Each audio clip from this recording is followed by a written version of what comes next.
Baby, I've been way too focused to be stressed. Don't care if I'm lonely when I want it, I'm obsessed. Have you heard this song? Lonely at the top. Lonely at the top. It's still a thing though. Yeah. Money on my mind, priorities. I've never really looked at it like, oh, you know, you're at the top. I just think the more you progress in what you do, the more you set your priorities, yeah, you lose people. You lose the sense of, you shift so much that there are moments when it's very lonely. But I think sometimes, I've heard it being said, sometimes you have to isolate to elevate. It doesn't mean you're pushing people away, it just means you're maybe taking a minute to focus on what your priorities are, even if it's a year or 2 or 3. But then along the way, you actually meet new cool people who get it. Maybe then you're all lonely at the top together. I guess at the top, it's quite busy. That's why you don't have like time. Actually, that's what it is. It's more of being busy. Yeah. Because you're juggling so much. I think we really need to start teaching people very early about the truth of transitions. That it's okay, you're lonely, but why are you lonely at that moment? If you're lonely because you're trying to put your things in order, don't take it like there's something wrong with you. Don't take it like this is how it's always going to be. Because it can be very scary.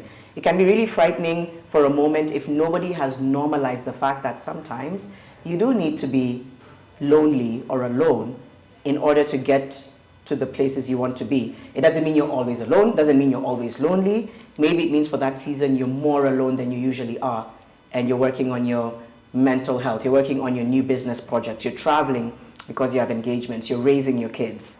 And so for a season, it can be lonely. I balance it out.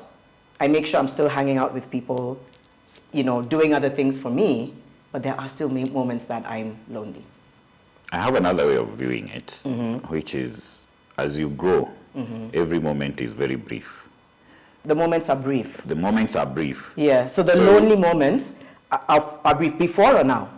The moments with people who you form a community with are very brief. It's not like campus, you have 4 years. Yeah, that's together. true. Right now you don't know, it could be a year or two, it could be a few months. It could be 6 months, that's it. That's it. Yeah. Where I am now, I just feel like I'm really accepting of just how seasons come and go. And it feels so good. And it doesn't mean it hurts sometimes it's lonely, sometimes it's quiet. But I know now that that is a necessary part of life. But then I'm also beginning to pour into myself, whether it's with friendships or relationships or activities that I like. And that's a really good balance that I never thought I had the option of having. Nobody really breaks it down like that. And it's important that people know, as long as you don't spiral, as long as you're not staying in that place for so long, as long as you understand, man, I feel like I can't catch a break, I can't hang out with my friends, my family. Ask yourself, okay, what is the priority right now? Is it building what you're working on? Is it trying to take some time to pour back into yourself? Explain it to the people around you. I had to learn to tell people, yo, listen, I need a minute. I need like a week or 2 or 3. It's not that I'm trying to push you away. I just need a minute to figure out the next few steps. And I found that now I can appreciate the balance of the days I wake up saying, I'm traveling a lot and I'm so grateful to God because I literally prayed for global travel and speaking engagements. Doesn't mean it doesn't get lonely. It's balance, and that's fine. It's lonely at the top, lonely, lonely, lonely. Money on my mind is also important to me because I cannot say it enough, but this economy,